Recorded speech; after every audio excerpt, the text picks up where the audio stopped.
ಕಾಡಿನ ಅಂಚಿನಲ್ಲಿದ್ದ ಆ ಹಳ್ಳಿ ಕುಂಬಾರಹಳ್ಳಿ.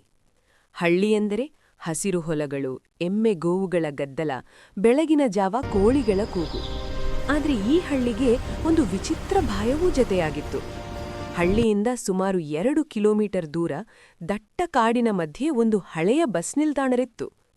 ಜನ ಅದನ್ನು ಕರೆಯುತ್ತಿದ್ದರು ಕೊನೆಯ ಬಸ್ ನಿಲ್ದಾಣ.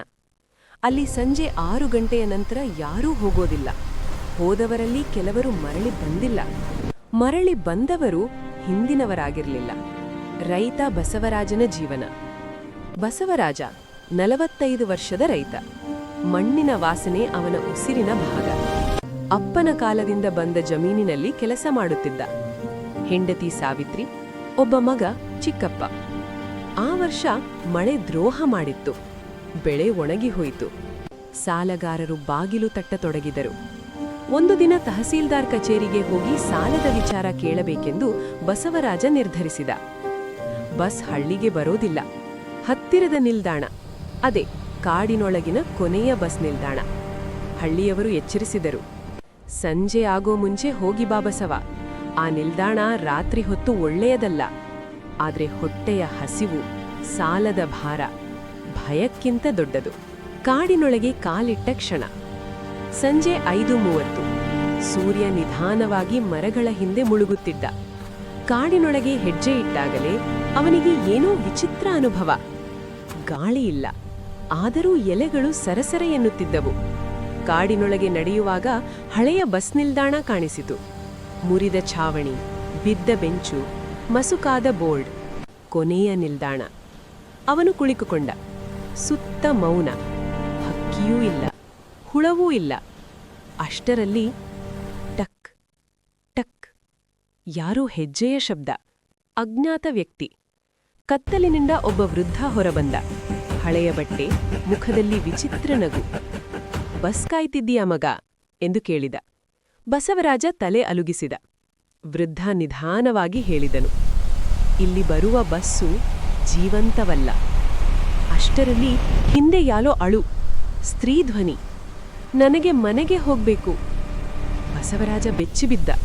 ಅವನು ತಿರುಗಿ ನೋಡಿದ. ಅಲ್ಲಿ ಒಬ್ಬ ಹೆಂಗಸು. ಕಣ್ಣುಗಳಿಲ್ಲ, ಮುಖದಲ್ಲಿ ಕತ್ತಲೆ ಮಾತ್ರ. ಅವನ ಕಾಲುಗಳು ನಡುಗಿದವು. ಕೊನೆಯ ಬಸ್ಸು. ಅಷ್ಟರಲ್ಲಿ ದೂರದಿಂದ ಲೈಟ್ ಕಾಣಿಸಿತು. ಬಸ್ಸು. ಆದರೆ ಅದರ ಚಕ್ರಗಳು ನೆಲಕ್ಕೆ ತಾಗುತ್ತಿರಲಿಲ್ಲ. ಧ್ವನಿಯಿಲ್ಲ, ಕೇವಲ ಮೌನ. ಬಸ್ ನಿಂತಿತು. ಬಾಗಿಲು ತಾನೇ ತೆರೆದಿತು. ಒಳಗೆ ಜನರು ಕುಳಿತಿದ್ದರು. ಆದರೆ ಯಾರೂ ಉಸಿರಾಡುತ್ತಿರಲಿಲ್ಲ. ಎಲ್ಲರ ಕಣ್ಣುಗಳು ಖಾಲಿ. ವೃದ್ಧನು ನಗುತ್ತಾ ಹೇಳಿದ, ಇವರೆಲ್ಲ ಹಿಂದೆ ಇಲ್ಲಿ ಬಂದವರು. ಬಸವರಾಜ ಹಿಂಜರಿದ. ನನಗೆ ಹೋಗ್ಬೇಕು, ಮನೆಗೆ ಎಂದು ಕಣ್ಣೀರಿಟ್ಟ. ಆ ಕ್ಷಣ ಅವನ ತಾಯಿಯ ಧ್ವನಿ ಕೇಳಿಸಿತು, ಬಸವ, ಬಾ ಮಗ. ಅವನು ಕಣ್ಣೀರಿಟ್ಟು ಮುಂದಿಟ್ಟ ಹೆಜ್ಜೆ. ಆಗ ಅವನ ಜೇಬಿನಿಂದ ಬಿದ್ದದ್ದು ಅವನ ಮಗನ ಚಿತ್ರ. ಅವನಿಗೆ ಬುದ್ಧಿ ಬಂದಿತು. ಇದು ಮೋಸ ಎಂದು ಕೂಗಿದ. ಅವನು ಓಡಿದ. ಬಸವರಾಜ ಓಡುತ್ತಲೇ ಇದ್ದ. ಕಾಡು ಮುಗಿಯುತ್ತಿರಲಿಲ್ಲ. ಆದ್ರೆ ಅವನ ಹಿಂದೆ ಕೇಳಿಸುತ್ತಿದ್ದ ಶಬ್ದ ಮಾತ್ರ ಹತ್ತಿರವಾಗುತ್ತಿತ್ತು. ಟಪ್ ಟಪ್ ಟಪ್. ಹೆಜ್ಜೆಗಳ ಶಬ್ದ ಅಲ್ಲ, ಅದು ಎಲುಬು ನೆಲಕ್ಕೆ ತಾಕುವ ಶಬ್ದ. ಅವನು ತಿರುಗಿ ನೋಡಿದ. ಅಲ್ಲಿ ಯಾರೂ ಇರಲಿಲ್ಲ. ಆದರೆ ನೆಲದ ಮೇಲೆ ಒದ್ದೆಯಾದ ಕಾಲು ಗುರುತುಗಳು, ರಕ್ತದಿಂದ. ಅವನ ಹೃದಯ ಬಡಿತ ನಿಂತಂತಾಯಿತು. ಅಷ್ಟರಲ್ಲಿ ಕಾಡಿನೊಳಗಿಂದ ಒಟ್ಟಿಗೆ ಕೇಳಿಬಂತು, ಬಸವಾ, ಬಾ. ಒಂದಲ್ಲ 10 ಧ್ವನಿಗಳು. ಹೆಂಗಸರು, ಮಕ್ಕಳು, ಮುದುಕರು, ಎಲ್ಲರೂ ಒಂದೇ ಶಬ್ದದಲ್ಲಿ. ಅವನು ಕಿವಿಗಳನ್ನು ಮುಚ್ಚಿಕೊಂಡ. ಆದರೆ ಧ್ವನಿ ಅವನ ತಲೆಯೊಳಗಿಂದಲೇ ಬರುತ್ತಿತ್ತು. ಮತ್ತೆ ಬಂದ ಬಸ್. ಹಠಾತ್ ಕತ್ತಲೆ ಚೀರಿ ಬೆಳಕು. ಅದೇ ಬಸ್. ಈ ಬಾರಿ ಅದು ಸಂಪೂರ್ಣವಾಗಿ ರಕ್ತದಿಂದ ತೊಯ್ದಿತ್ತು. ಕಿಟಕಿಗಳಲ್ಲಿ ಮುಖಗಳು ಅಂಟಿಕೊಂಡಿದ್ದವು. ಅವು ನಗುತ್ತಿರಲಿಲ್ಲ. ಅವು ನೋವಿನಿಂದ ವಕ್ರವಾಗಿದ್ದವು. ಬಾಗಿಲು ತೆರೆದಿತು. ಒಳಗಿಂದ ಹೊರಬಂದವನು ಅದೇ ಬಸವರಾಜ. ಆದರೆ ಅವನ ಮುಖ ಕೊಳೆತು ಹೋಗಿತ್ತು. ಕಣ್ಣುಗಳಲ್ಲಿದ್ದವು ಹುಳುಗಳು. ನೀನು ತಡಮಾಡಿದೆ. ಈಗ ನೀನೇ ನನ್ನ ಜಾಗ ತುಂಬಬೇಕು. ಬಸವರಾಜ ಕುಸಿದು ಬಿದ್ದ. ನಾನು ಬದುಕಬೇಕು, ನನ್ನ ಮಗ ಎಂದು ಅಳುತ್ತಾ ಕಿರುಚಿದ. ಆಗ ಬಸ್ ಒಳಗಿಂದ ಎಲ್ಲ ಆತ್ಮಗಳು ಒಟ್ಟಿಗೆ ಕೂಗಿದವು. ಒಬ್ಬನು ಉಳಿಯಬೇಕು, ಒಬ್ಬನು ಬಲಿಯಾಗಬೇಕು. ಭೀಕರ ಸತ್ಯ.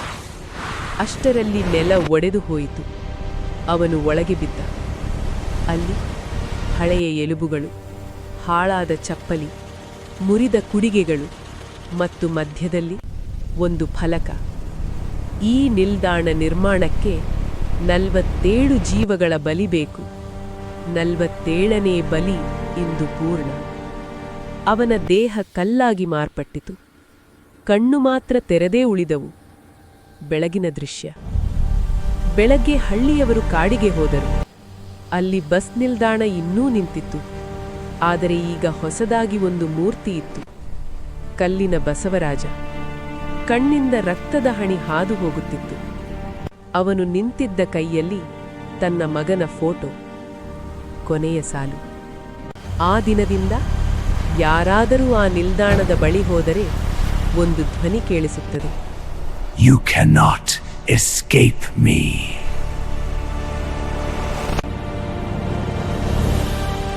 ಇನ್ನು ಇಂತಹ ಭಯಾನಕ ಅಥವಾ ಪಾಠದ ಕಥೆಗಳು ಬೇಕಾದರೆ ಹೇಳಿ.